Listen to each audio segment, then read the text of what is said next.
gajes del oficio, viróloga habla de virus. Entonces, en esta charla la llamé virus que curan tumores porque uno siempre piensa que los virus tienen una connotación negativa, ¿no? Pero, fíjense las cosas, les voy a contar un poco de cómo fue mi carrera. Me fascinaron los virus y buscando o desarrollando una vacuna contra un virus que infecta a las vacas, yo me formé en el INTA, desarrollamos un virus recombinante. Me tocó tomar este tema, armar un proyecto. Bueno, desarrollamos un virus recombinante. Fue un virus recombinante que después resultó muy bueno como vacuna y lo pudimos patentar. Y ahí, tratando de ver cómo se construía un virus recombinante, me topé con la generación de virus recombinantes para terapias.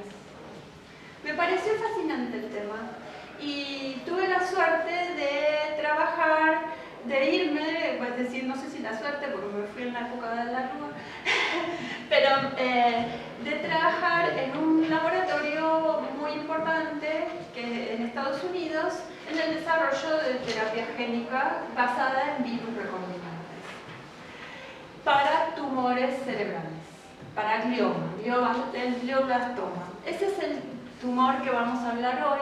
En el cerebro hay varios tipos de tumores. El glioblastoma es un tumor primario,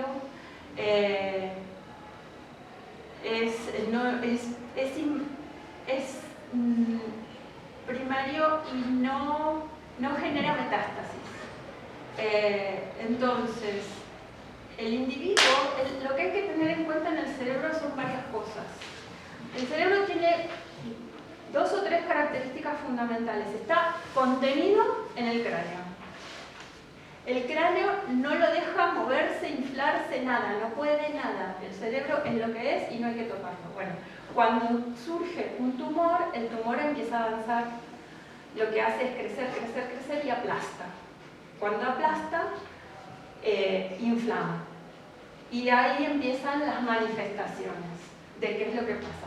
El tumor puede crecer tanto, si está cerca de la médula espinal, puede crecer tanto que oblitera la médula espinal y el individuo muere. Los tumores, los glioblastomas tienen desde el diagnóstico tienen un pronóstico muy malo, de 2 a 5 años de sobrevida.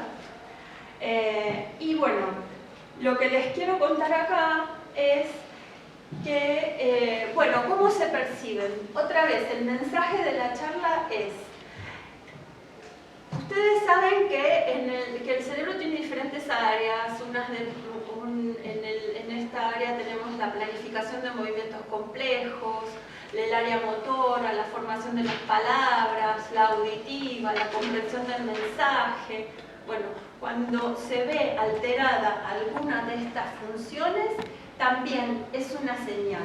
Tenemos que atender la señal. ¿Cómo se manifiestan los enfermos? ¿Por qué consultan? Porque cambian de humor. Una persona que cambia de humor completamente, o se desmaya, o tiene dolores de cabeza muy persistentes, o no puede mover una mano, parecido a lo que sucede con un ACV, con un accidente cerebrovascular. Entonces, cuando tenemos ese tipo de sintomatología, consultar al especialista. No hay que tomar las cosas. Recuerden, los pronósticos de la gente con glioblastoma son 2 a 5 años de vida. ¿Por qué? Porque, ¿qué es lo que se hace con el paciente cuando se lo diagnostica? Bueno, el tumor se puede sacar. Entonces se hace una cirugía intracraneal, se remueve el tumor. Pero ¿qué pasa? Siempre existen células que se esconden cercanas a los vasos, que se llaman células madres tumorales. Entonces, por más que se ha resectado todo el tumor, el tratamiento estándar implica quimioterapia, radioterapia, pero esas células terminan acumulando suficientes mutaciones como para evadir todo eso y vuelve el tumor. Por eso el individuo termina mal. Entonces, es fundamental prestar atención a estas cosas. Muchas veces uno dice, ay, tengo un dolor de cabeza, me tengo una aspirina. Y después seguimos así, ¿no? Por épocas. Hay que consultar. Por favor, consultemos a los especialistas. Bueno, sigamos. Acá, a mí me parece fascinante porque yo tengo una hija que está en la escuela, entonces cuando hablamos del atlas, yo dije, ay, ¿vos sabés que hay atlas también que se usan para el cerebro? Nosotros los usamos para determinar la posición de alguna manifestación, el tumor o alguna inyección. Cuando trabajamos en animales usamos un atlas del cerebro animal, del ratón o de la rata, para determinar exactamente las coordenadas, latitud y altitud. Parece que es mentira, pero también utilizamos este tipo de terminología y de análisis. Es extensiva al cerebro también. Tenemos hemisferios. Bueno, entonces en un corte transversal sagital el cerebro humano se ve de esta manera, en el corte transversal frontal, en el corte horizontal, y esto se los muestro porque me parece muy curioso y muy llamativo y me parece divino tener este tipo de tecnologías. Cuando yo era postdoc no existía todo esto digital, era un libro que uno iba pasando las hojas y viendo las diferentes secciones del cerebro. Sigamos. Bueno, acá ¿qué tenemos? El famoso glioblastoma. Tenemos 3 casos de pacientes. El glioblastoma se ve de esta manera. El corte que habíamos visto, por eso se los mostré, es el corte horizontal. Acá lo que vemos es que con la resonancia magnética se puede definir bastante grande, en el caso 1, el glioblastoma. Este está medio difuso. En este caso tenemos otro bastante definido y más pequeño.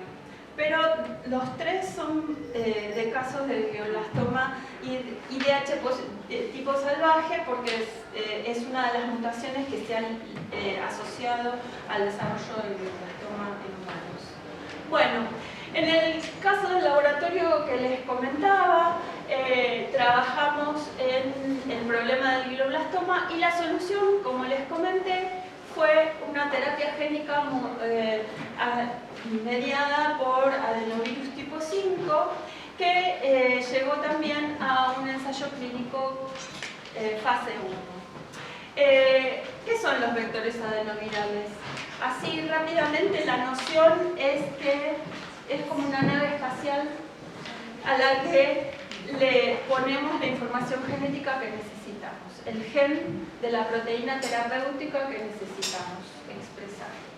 Entonces, esa es la parte que a mí me fascina, la de utilizar la maquinaria viral con propósitos productivos o de aplicación a la salud. Me parece que es fascinante, y también de investigación. Entonces, en este caso, los derivados estos vectores son derivados del adenovirus humano tipo 5, son recombinantes, o sea que hechos por ingeniería genética, manipulamos los genes para que entren en esta cápside y que tengan estas espículas para poder adherirse bien a las células y poder que ejerzan su eficacia terapéutica. Permiten transportar hasta 8.000 nucleótidos, pares de bases, y son replicativos solo en la línea celular de empaquetamiento, o sea, en la línea celular en la que los generamos en el laboratorio. No replican una vez que uno los administra a ningún individuo, ni a la rata, ni al humano, ni a nadie. No pueden multiplicarse. Quiere decir eso. Uno los genera en el laboratorio o en la industria. Acuérdense que este tipo viral fue el que se utilizó en algunas de las vacunas del COVID, ¿verdad? Entonces, ¿cómo funcionan estos vectores? Bueno, como les comenté, son una nave espacial o la partícula viral con el transgen acá en fucsia, que se adhieren a la membrana celular porque posee los receptores específicos, y en el caso del adenovirus tipo 5 forma un endosoma una bolsita de lípido que luego le permite la entrada de la información genética al núcleo de la célula, que la información genética porta el gen terapéutico y por medio del uso de la maquinaria celular se termina produciendo la proteína terapéutica que es de nuestro interés. Entonces, esta información genética es muy importante saber que los vectores adenovirales de tipo 5 y en muchos vectores utilizados para terapia génica, el gen terapéutico no se integra al genoma celular. Eso no estamos haciendo un reemplazo genético, estamos haciendo una adición de un gen terapéutico que a veces tiene el individuo y lo queremos sobreexpresar, o sea, utilizar la célula para que exprese mucho y entonces sea eficaz, o a veces estamos adicionando un gen que ni siquiera tiene el individuo. En esta terapia vamos a usar de los dos genes, es una terapia combinada. Vamos a ver. ¿Qué proteína terapéutica decidieron utilizar Castro y Lowenstein? Decidieron utilizar la timidinoquinasa, que como ustedes pueden ver es derivada de un virus, de otro virus, del herpes simplex tipo 1. Este concepto es medio raro porque agarramos una enzima que hace una cosa en un virus, pero vimos que puede administrada con ganciclovir, que es una droga, es un terminador temprano de la duplicación del ADN, que quiere decir que cuando la timidinoquinasa lo que hace, las quinasas fosforilan, y fosforilan las bases, las adeninas, timinas, citosinas y guaninas que tiene la célula para generar más información genética. Cuando la célula se divide tiene que duplicar su información genética para poder darle una copia a una hija y de otra copia quedársela, ¿no? Entonces, cuando se está dividiendo la célula, ¿qué célula se divide? En el cerebro, la célula que más se divide es la del tumor. En el cerebro no hay mucha división celular. Entonces, lo que estamos haciendo con esta molécula es seleccionar la toxicidad hacia las células del tumor, es decir, las células que están en constante división, en abundante división. Entonces, el ganciclovir, la timidinoquinasa fosforila el ganciclovir y lo mete en el ADN, y entonces la división, la replicación, la copia de ADN nueva para la célula hija no puede terminar, se termina, no puede completarse, el genoma queda trunco por la mitad. Entonces, ¿qué pasa? Esa célula muere. Las células que están dividiéndose no pueden concretar esa división y mueren. Entonces, por eso estamos induciendo toxicidad. Además, necesitamos esta terapia sola, la de la timidinoquinasa con ganciclovir, ya se había probado en este tipo de aproximación utilizando vectores adenovirales y no era suficiente para que el tumor muriera por completo. Entonces, Lowenstein y Castro decidieron combinar la terapia tóxica con una terapia que reclute, que active la respuesta inmune en el cerebro. El cerebro es inmunoprivilegiado. Hay una división muy clara que está establecida a partir de los vasos que llegan al cerebro, que se llama la barrera hematoencefálica. Esta barrera hematoencefálica es muy selectiva a las moléculas y a las células que infiltran el cerebro. Entonces, es una cuestión de salud. Digamos, si uno pensara en el diseño de la naturaleza, pensaríamos que es para que el cerebro no haya inflamaciones, no haya demasiado tránsito de cosas, pero esto permite que el cerebro esté aislado. Es un compartimento aislado del resto del organismo, y en el sistema nervioso hay varios compartimentos que están aislados en cuanto a lo que es la respuesta inmune. Bueno, el cerebro es inmunoprivilegiado por un lado, y Además, se sabe que el microambiente del tumor, del glioma, del glioblastoma, es inmunosupresivo. Entonces no llegan a infiltrar, las células del sistema inmune no llegan a meterse en el tumor como para poder entrenarse, tomar muestras, porque las células del sistema inmune van al lugar del daño, toman muestras, se comen lo que se está muriendo, se llevan cosas al ganglio, maduran, impulsan la generación de nuevos clones celulares. Eso en el cerebro es muy lento y en realidad casi no ocurre.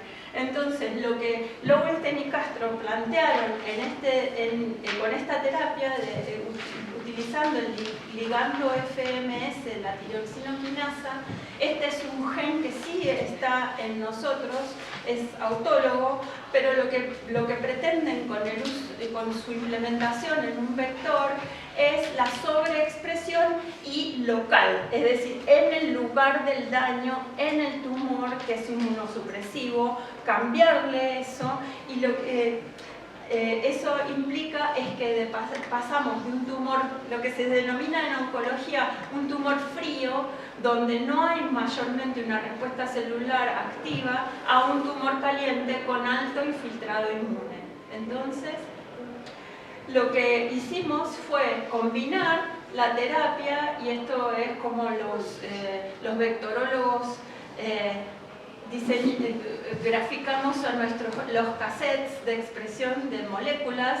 Entonces tenemos el cassette de expresión de la tiroxinoquinasa y el cassette de expresión del FLT3 ligand, y lo que vimos es que en estudios preclínicos, en diferentes sistemas de ratas, de ratones, incluso en perros, pudimos ver la regresión tumoral y la sobrevida a largo plazo. ¿Y esto qué es? Es que cuando yo le doy una solución salina a los animales en lugar de la terapia, los animales mueren. Este es un gráfico de sobrevida. O si les administro la molécula FLT3 ligand, que es la que llama a las células dendríticas para que infiltren el tumor, también mueren. Si les doy solo tiroxinoquinasa, sobreviven, pero solo un 20%, esto que les comentaba, que había sido probado, pero que era muy poca la sobrevida que generaba. Esto quiere decir que de 10 animales, 2 sobreviven. Cuando administro la terapia combinada, la inmunoterapia más la terapia tóxica, tengo una sobrevida entre el 60 y el 80%. Y entonces esto, luego de haber sido probado en muchos diferentes modelos animales, que es lo que se requiere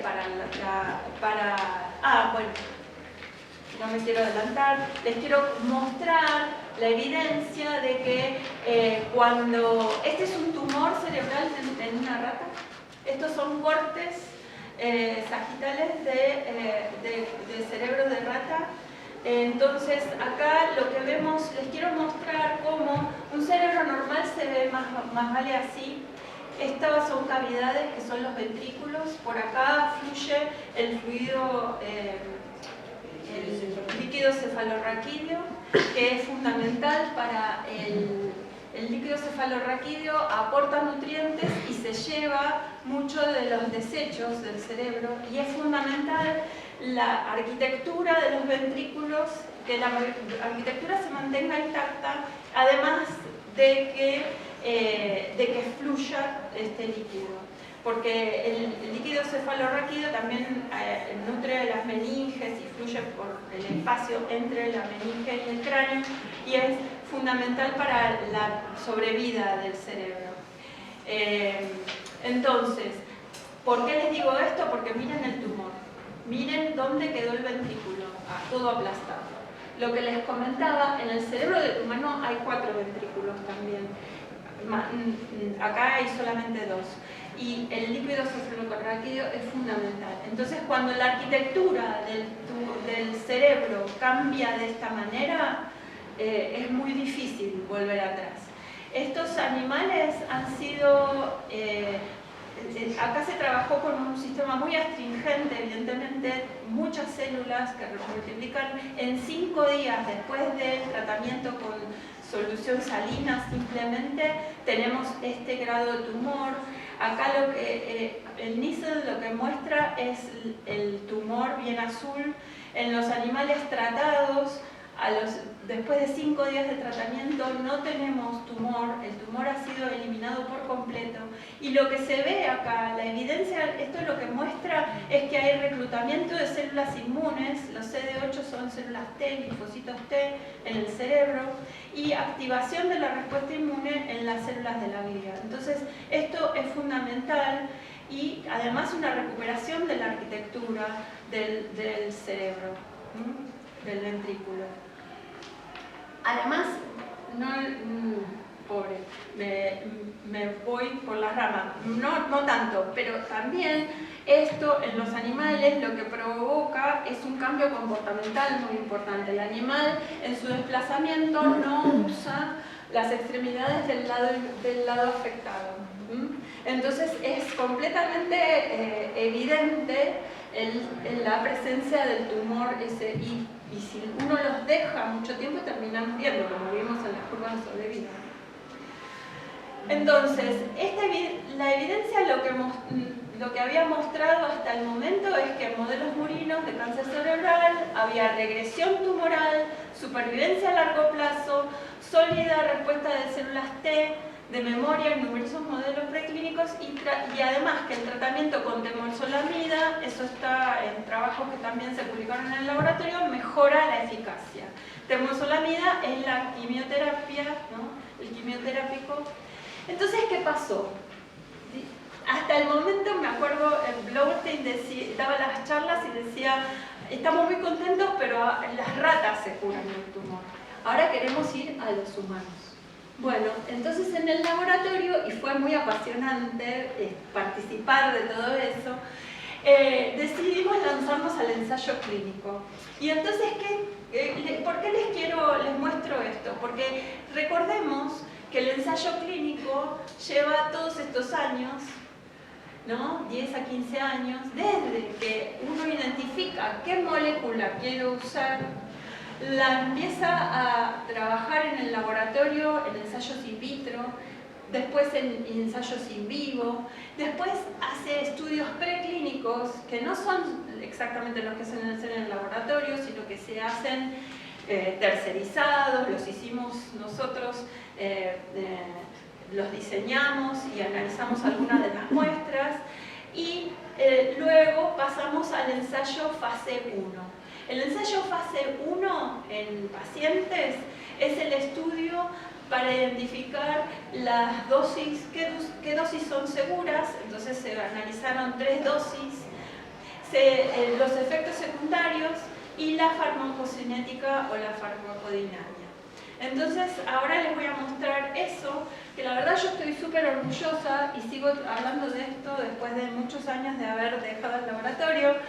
Sí.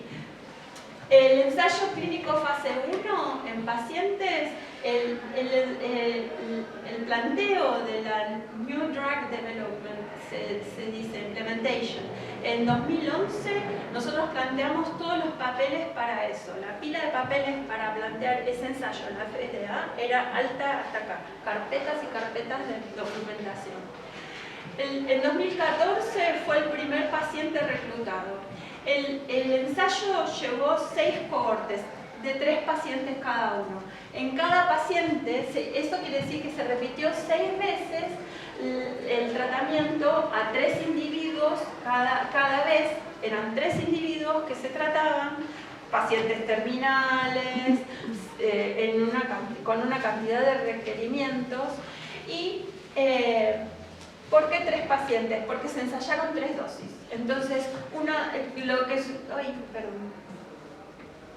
Entonces, se utilizaron 10 a la 9, 10 a la 10 y 10 a la 11. Cada paciente con una dosis diferente en 6 veces. Y entonces se recolectaron 18 pacientes en total. Lo que se administraba era valaciclovir, que es un equivalente del ganciclovir, durante 14 días para activar la citotoxicidad de la timidinoquinasa, y en un ciclo que que se da los días 1 a 3 después de la cirugía, porque lo que se hace es, el enfermo es terminal, tiene un tumor, se le abre el cráneo, como una tapita que se abre así, se le extrae el tumor, y en la cama que queda, le decíamos cama del tumor, se inyectan una cantidad, 10 inyecciones, distribuyendo esta dosis 10 a la 9 de cada vector. 10 a la 9, o 10 a la 10, o 10 a la 11, de cada uno de los vectores. Todos esos vectores, los vectores nosotros los hicimos producir en un laboratorio especial que tiene las normas de calidad y de inocuidad necesarias para la administración en pacientes. No cualquier laboratorio puede producir eso, y hacíamos el control de calidad todos los años sistemáticamente, y le teníamos que mandar el informe del control de calidad de esas muestras a la FDA todos los años, hasta que se concluyó el ensayo clínico. Bueno, entonces administrábamos el ganciclovir, pero también los individuos pasaban por radiación, el tratamiento estándar. Además del tratamiento estándar de radiación y temozolomida, que es la quimioterapia, hacían el tratamiento de esto. Y si no, estaban los controles que solamente hacían resección del tumor, radiación y quimioterapia. ¿Sí? Entonces, las mejores noticias fueron que el informe mostró que la supervivencia de los controles de los individuos que no habían sido a los que no se los administró el adenovirus, sobrevivieron 604 días después de la cirugía, mientras que, o sea, 2 años, y mientras que pacientes tratados sobrevivieron 742 días.